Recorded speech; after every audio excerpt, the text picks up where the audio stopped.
as a rapper, and I came from the west side of Atlanta. I don't want my people on the west side of Atlanta to think that I forgot about them because I moved to the east side of Atlanta in a bigger house or something. I did forget about you. I want to forget about that shit. Let's keep it a buck. But that's what made them. So they don't want them to think that I'm better now because I've grown out of that era. I am better than you.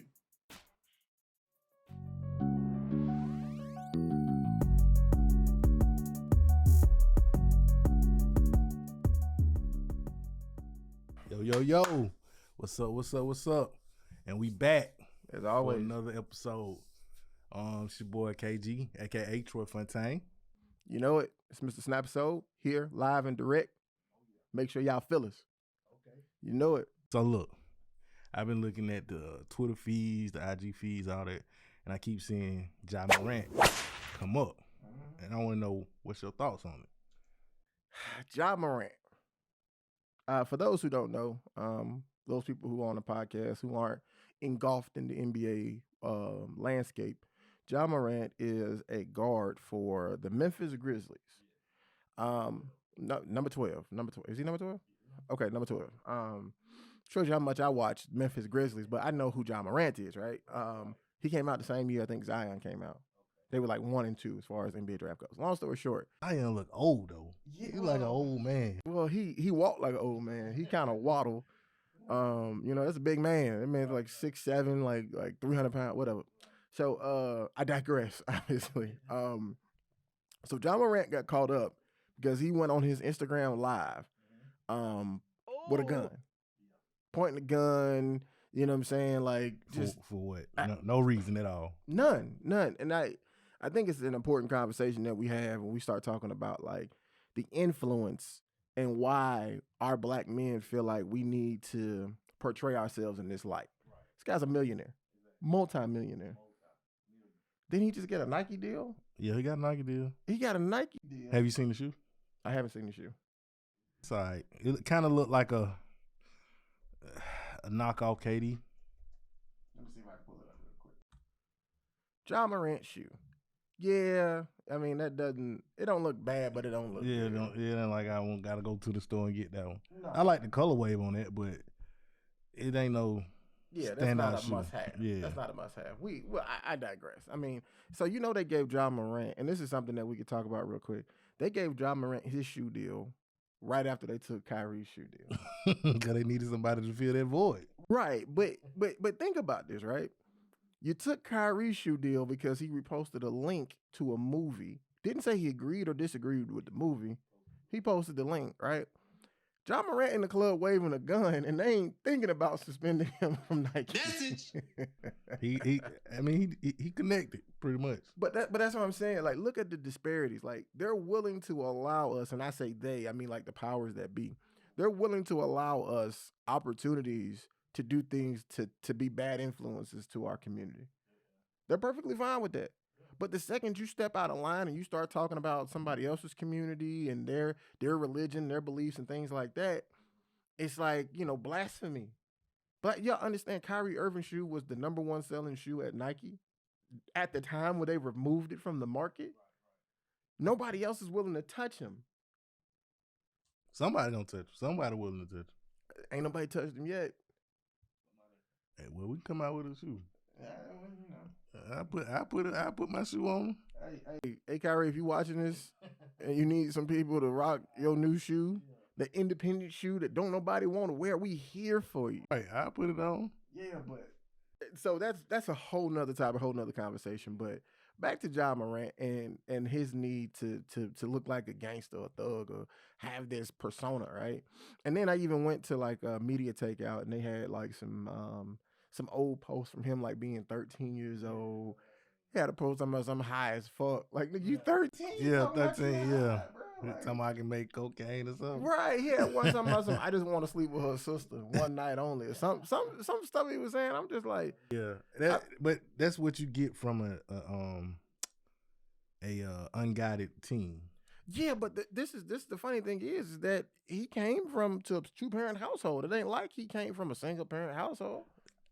just because it's two parent don't always mean it's good two parents. Well, I mean that's true. I mean, you can That's have true. two parents and they still be the worst two parent household you seen. That's true. I mean, I don't get that impression from seeing Ja's dad at all the games and stuff like that. He seems like he's been relatively involved. I could be wrong. I mean, he probably is involved, but he still had those outside influences that get through. Even though if his dad is guiding him, trying to guide him the right way, still got those outside influences that get through that, change his mindset on things or make him look at things different. I want to be cool. The coolest thing to do is get on live. I make millions of dollars and hold up a little pea shooter and let everybody know I got a gun. Yeah, but being cool, being rich. That's true.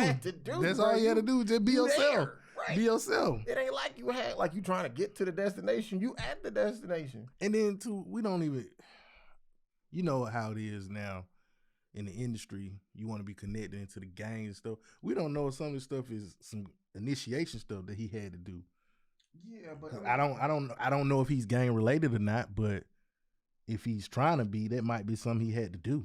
Yeah, I mean, but I don't know if I would take it that far. I know I would say that, we seen this story happen, as black men, when you come up and you in school, whatever, like you got kids from middle school to high school, there's a transition, and from high school into adulthood is a transition. And I know, a couple, 10, 20 guys that in high school, they was by the book. You know what I'm saying? They did what they were supposed to do. You know what I'm saying? They were smart kids, this, that, and the third. And then now, because of society, they feel like they have to step out on this ledge. They have to try to, be something that they not. And I never really understood it. You know what I'm saying? And in these cases where you get these famous people who got all this money, and Young Thug's another example, where you got all this money, you've made it out of the circumstances that made you who you are. Right? But you can't leave that alone. And I don't understand why that is that we struggle with that specifically. I think they want to be accepted, continued acceptance by their peers. Okay. So if I make it as a rapper, and I came from the west side of Atlanta, I don't want my people on the west side of Atlanta to think that I forgot about them because I moved to the east side of Atlanta in a bigger house or something. I did forget about you. I want to forget about that shit. Let's keep it a buck. But that's what made them. So they don't want them to think that I'm better now because I've grown out of that era. I am better than you. I mean, yeah, we came from the same to an extent, yeah. Yeah, that's true. I've made something of my life. That's another thing I understand. Why are people so hell-bent on being the same? Like, you know what I'm saying? Like, at first it's like dare to be different. Shout out to the DARE program back in middle school. Dare to be different, you know what I'm saying? And then now everybody's saying they different, which means everybody's the same. Like, you know what I'm saying? And then when you do make it out of these circumstances, you don't want to make people feel some type of way because you made it out these circumstances. Come on. I mean, I am better than you. Right. Yeah. To an extent you are. It sounds crazy. But yeah, I'm in a better position in life than you are. But he still wants to be accepted by them. So how do you be accepted by the peers that you are better than? Well, I wouldn't ask a homeless person for acceptance. I wouldn't ask them, should I buy this car or wear this shirt? Like, you feel me? True, but some of these peers are still hanging around you. So they still know certain things about you that you may not want the public to know or whatever. So you got to kind of keep them at bay. Yeah, I mean, I don't believe that you should be in the pit, right? Getting ready to fight the Kraken, right? Beat the Kraken and then go back and visit the prisoners. Like, bro, you've accomplished everything that we look to accomplish. Me putting myself around you guys puts me in harm's way because some people start saying, "What the hell's so special about you?" Right, but then also too, I guess I'm playing devil advocate. They could be trying to show them a better way, and the only way they have to do it is to engage in that same activity. To show them, look, you ain't got to do this way. We can do it another way. I mean, yeah. I mean, but think about all the reaching back down and bringing somebody up. Right, but think about all the people who made it out, couldn't stay away from the hood and got killed. Young Dolph. It's a lot of them. Mo 3. A lot of them. The boy that was signed to Grand Hustle that got killed in Alabama. Oh, Dope B. Yeah. Nipsey. Yeah. I mean, you go down the list, bro. Like, what's the guy got killed at Roscoe's Chicken? What's his name? I know what you're talking about. I mean, these people just they getting killed in the same hood they come from, bro. And it's like, come on, bro. Obviously, the hood not too happy that you made it out. That's the reality. Like, I hate to call it what it is, but everybody not happy to see you make it, bro. Like, people are happy to see you do well. They don't want you to do better than them. When you start doing better than them, you make them feel less than, and nobody wants to feel less than. So you got some young killers out here that's like, hey man, like you come over here flossing, stunting, you may be thinking it's motivation. They gonna take you. They gonna take your shit. They gonna try to hit you. Look at Soulja Boy.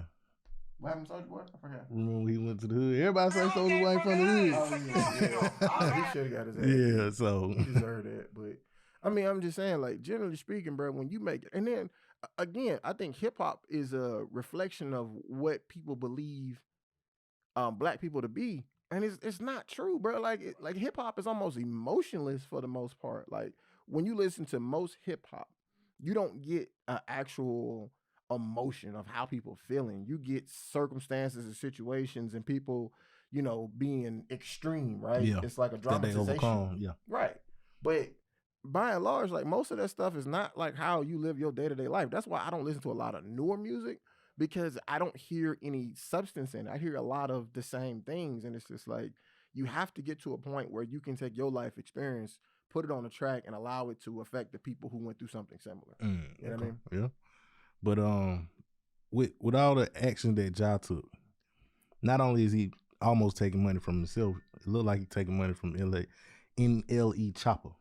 Who's NLE Chopper? He's a rapper, one of the newer guys you're talking about. And with his shoe, Nike put him on the commercial, like a soundtrack for a commercial on his songs. I forgot the name of it, but I think they're pulling that commercial, so they're pulling him off essentially. Well, I mean, you know, so he's not getting no money because of a mistake that Ja made. Well, I mean, and to further this point, right? Morant was suspended for 8 games. This is in accordance with FoxNews.com. He was suspended for 8 games without pay for conduct detrimental to the NBA and may suffer further financial repercussions. This incident is scheduled to cost him $39 million.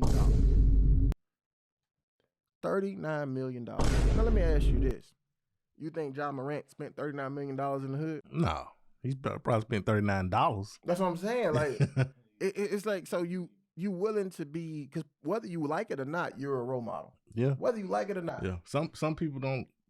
They like to play the sport, but they don't like everything that come with it.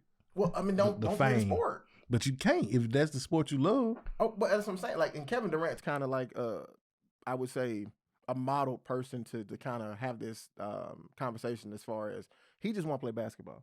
He don't want to be a role model. He don't want to be a leader. He just want to play basketball. It comes with the job, bro. Like, you know what I'm saying? That's like saying a police officer don't want to be a hero. It's part of the job. You know what I'm saying? Maybe you don't want to feel heroic. Well, that's how your perception is going to be. But as it pertains to the job itself and what you have to do, sometimes you have to do some hero shit. You know what I'm saying? So you're a role model, and you want to be in a club flashing a gun that's teaching the next Ja Morant that it's okay to go to the club with a gun. I really think they should have a class for players or anyone that's coming from a younger state, like 18, 19. They should have a class on how to present yourself to the public, understanding what you're getting into, as far as, like you say, you're a role model, you're a hero to some kids or somebody. So you can't do certain things that you used to do or that you want to do. You have to go about doing it a certain way. There's not a superstar in the NBA or the NFL that doesn't have a PR person or a public relations person. Right. They're the people who usually manage your Facebook accounts, and they usually not that night. Not that. I mean, maybe he doesn't, but it should be mandated. I think it's probably a better way to put it. But generally speaking, the LeBron Jameses and stuff like that, when they post stuff, a lot of times it's from the PR person. You know what I'm saying? I'm not saying everything is. I'm sure LeBron gets on Twitter and he says something from the heart, you know what I'm saying, and things like that. But by and large, it comes from a PR person, because you have to make sure that it's perceived in the right light. You have endorsements. You got companies, you know. And now that I'm thinking about it, he only 22. He only been, how long he been in the league? Year 3. Year 3. Yeah. So he might not spend money on that kind of stuff. Like I'm just young. I'm still getting his feet wet. Yeah, So yeah, but I mean, you know, and Charleston White made an interesting comment. I know a lot of people hate Charleston White. He like the known snitch of everything. everything. Don't do nothing around that He man. will tell on your granny if you let him. But he said that, you know, most people who don't come from that lifestyle get money and try to emulate that lifestyle. And people who come from that lifestyle grow up and get square. Like they don't. What do you mean? Like as far as like, okay, let's say you had John Morant. He had his mom and dad in the house, and then you had DJ such and such, right? DJ such and such was born in that pistol play, drugs, crack, stuff like that. He made it to the NBA, and you don't hear nothing come from him. He becomes a choir boy. You know what I'm saying? Because he know what that life really about. He understands the repercussions from it. But because John Morant is perpetrating, he want to go see what that's like and where that road ends. You know what I'm saying? And I think that's a valid point. That sometimes, like, you know, if you haven't really seen a movie till its entirety, then maybe you want to see how it ends. You want to see what all that's about. But it's just not good, bro. I've been around it. It's not a good outcome. Most of the people, and it's very cliche, most of the people end up dead or in jail. It's not a saying for nothing. So you don't get no badge of honor to be in that life. Yeah. So yeah, I understand that. Yeah, man. But it's really tragic. You know what I'm saying? And I guess the thing that my biggest takeaway is always like, how do we fix it? You know what I'm saying? Like, because we could talk about it all day. I guess how you fix it is, like I said, you got to take classes. You got to stay involved in trying to make yourself better off the court as well on the court. Yeah. Because if you don't, you're going to have these situations pop up all the time. They're going to be some young kid, got $100 million contract, don't know how to spend the money, don't know what to do with the money, so he go do what he's seen other people do or seen TV actors and other ball players do. Go in the club, throw it at the money, and now he lost $100 million in 2 years. Yeah, I think classes are a good. That's a good starting point, right? I think that's a good starting point, but I think it's the community that has to become more informed. Henry Ruggs, I don't know if you remember him. He was a wide receiver for the Las Vegas Raiders. Still sound weird to say Las Vegas Raiders, but long story short, he signed his rookie contract or whatever like that. He was in a car speeding. I think he was doing like 100 miles, something like that. Hit some lady, killed her. Yeah, she actually burnt in the car. Like, you know what I'm saying? Like, it was real bad. And he wasn't in the league but maybe a year. So he's been excommunicated. Obviously, he's been charged with vehicular manslaughter. His whole career's over with. And he can't play. He's done. He a superstar in jail, though. Yeah, but I mean, he done. You know what I'm saying? Like, Like, you think about it, like, as a football player, you looking at it like, man, I got 10 years to collect on contracts to only get through 1 year. You probably ain't even how many years he got? Let me pull it up real quick. But you probably ain't even paid off the house that you got. He ain't got nothing to show on that. Nope, not at all. Henry Ruggs the third. Let me pull it up. Bear with me, people. Please bear with me. Right. Yeah, Henry Ruggs the third. So American wide receiver, free agent, played at Alabama, University of Alabama. Okay, Alabama be putting out some players. Oh, they definitely put out some players. Which is great, but fatal car crash 2021, right? On November the 2nd, 2021, Ruggs rear-ended another car at high speed in Las Vegas. 23-year-old Tina Tyner and her dog were burnt to death in a fatal car accident, according to Las Vegas police and the county prosecutors. Ruggs has been charged with driving under the influence, resulting in death, and reckless driving. Hours before the incident, Ruggs and his girlfriend were seen drinking at Top Golf locations in Las Vegas. They left after midnight, and his heavily modified Chevy Corvette Stingray. The police produced a digital evidence shortly thereafter, and about 3:39 a.m. in the morning. He was driving about 156 miles an hour. 156 miles an hour? Yeah. What kind of car did he have? It was a Corvette Stingray. Wow. And the person he hit was in a Toyota RAV4. So I don't know if you I know what a RAV4 look like. Yeah, it's not a real big sturdy vehicle or whatever like that. So but it's a video out that shows the impact of a car at certain speeds. Have you seen it? No, I haven't seen it. It starts at like I think 30, and it hits a pole, and it starts at go to 60, 80, 100, 200. Oh wow. Yeah, and it tears the car up. Oh wow. Into pieces. I mean, if anybody's in there on the last like 200 mile per hour, they not surviving at all. Wow. I mean, that's sad. Officially, I don't think he's been sentenced, but it looks like for if convicted, he will face from 3 to 26 years in prison and up to $10,000 in fines and 2 to 20 years for a fatal DUI crash. So it looks like he's looking for. Excuse me, it's 2 to 20 years for the fatal DUI crash and then 1 to 6 years for the reckless driving with the cause of death.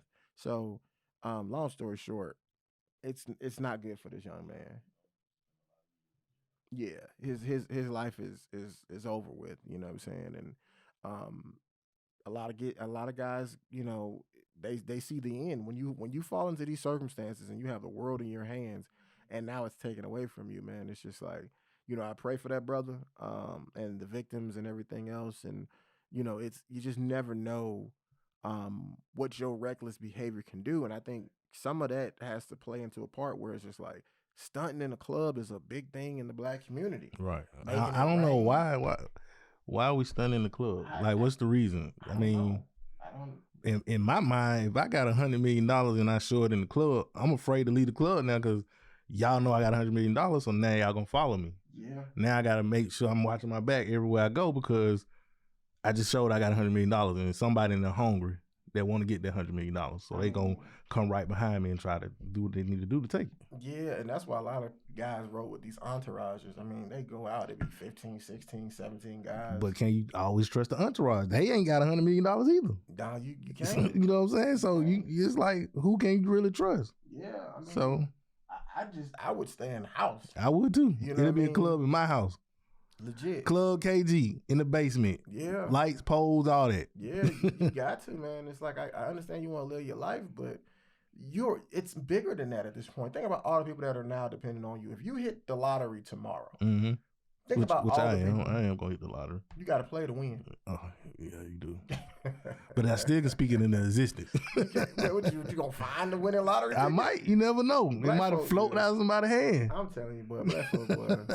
But I mean, think about how many people are literally relying on you. You know what I'm saying? That's the biggest thing for me. It's just like, you know, I got kids, moms, you know what I'm saying? Like grandparents, if you're fortunate to have them, cousins, kids. Like, you got all this family that's now depending on you because you're the breadwinner, and you out here being irresponsible. It'll come a time for that.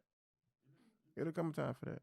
You can talk crap about OJ if you want to. He ain't do nothing crazy till he got out the league. Yeah, that's true. That's true. But he did something crazy because he wanted his stuff back. Yeah. They took his stuff. I want my stuff back. How you gonna break in and steal a Heisman trophy? Just go buy another Heisman trophy, bro. Like, yeah, man. But it's crazy, man. And I really hope that, you know, we as a people start finding ways to soften the perception of our culture. You know what I'm saying? Because we got to do better. Yeah, all black people ain't tough. All black people ain't ready to die. All black people ain't, you know what I'm saying? Like, that's something that I think we need to be focusing on, is like, how do we figure out to make people understand we human? I think a lot of times in these police shootings and things like that, where it's just like, we are the pit bulls of society. They really think black people are vicious. We're overly aggressive. We're willing to attack. We're willing to kill and stuff like that. So that's the perception of us anywhere we go. It's like, it's so far from the truth, man. You got some black people who are very articulate, who are mild-mannered, who are passive, who don't even engage in any kind of behaviors that are relatively aggressive. But we don't see that. And as a result, we as a whole get treated, you know, unfairly. It's almost dehumanizes us, you know what I'm saying? So, yeah, man, just wanted to kind of, you know, get some thoughts on the Ja Morant situation, man. We ain't gonna beat y'all over the head or nothing like that. I ain't even got to hit no sound effects on this goddamn episode, man. Just for the record. Nasty bitch. I had to drop something in there, you know what I mean? But yeah, that was a good one. That was a good one. Yeah, man. But we just want to hear y'all comments, see what y'all think about the Ja Morant. What would you do using his shoes? What would you do to change the outcome of his situation? Yeah, that predicament. Right, yeah. $39 million loss. $39 million. Sheesh. 39. You lost $39 million. Think about that. You lost $39 million. I know black folk that shoot people over gym shoes. This man lost $39 million And he threw 50,000 at the club. at the club. But you know what? The club should not have ever put that picture out. I think he was on Instagram Live. No, that was a picture from the club. If you go on Twitter and all that, you'll see a picture where the money scattered everywhere. He got the female on him. That's a picture from the club, like their security camera. Well, I mean, so that club, I don't know. It's kind of like if I'm doing something in the VIP area and you got a camera in there, you gonna put it out like this. Do I want to even go to this club? Because I know you might show my affair, show what I got going on in the VIP room. If it's supposed to be VIP. Yeah, but if you Ja Morant and you gonna lose $39 million, how much money do you think they gave you for that picture? You probably got paid off that picture. And Ja Morant didn't throw $50,000 at you. He threw it at the flow for the female. True. If you the club owner, you trying to get paid. Right, but you're not gonna get paid if nobody comes to your club. I mean, that's because the privacy is not there. So I can't feel comfortable doing something in the VIP room. You shouldn't been there to begin with. It's the VIP room. It's a stripper. I mean, it's a strip club. Like ain't nothing going on in the VIP room. What goes on in the VIP room? Anything like it might be more than what's going on the floor. The stripper might take out more clothes She ain't got no clothes on. If you in Atlanta, some strip clubs. I've heard. If you in Atlanta, that's what I'm saying. Some strip clubs, not in Atlanta, they don't take off their bottoms. They only take off the tops out on the floor. I wouldn't. So if you go in the VIP room, you might get more than just the top. Okay, so what more? I'm just saying they might go all the way. I think the people want to know what else. Well, I don't know. I'm gonna visit it and let y'all know. Oh, y'all see a media outtake picture of KG and I'm like this. Oh man, that's a bad way to go viral. It is. At this point, we got to do whatever we can do to make this show pop. So, hey man, do what you got to do. But we do appreciate y'all once again. Like, subscribe, share, getting them comments. We still looking for them 150 likes. Yep, still waiting. Cause he got a 16 that's fire. I'm telling you, I'm ready. And I got the dance move to go with it. I'm telling you, you got a little sample? Nah. No, you ain't got no sample. Nah, I need to get something. Y'all ain't even worth the sample yet. You know what I'm saying? So, yeah, man, we'll get this out to y'all, man. We got more content as always coming, as KG said, man. We love y'all, man. Thanks for following, subscribing. Let us know your comments down below. Let us know if you want to get on the show too. You can put that in the comments or shoot me an email. Right. We scheduling people to get here sometime next week. So yeah, man, we out. We out. Yeah.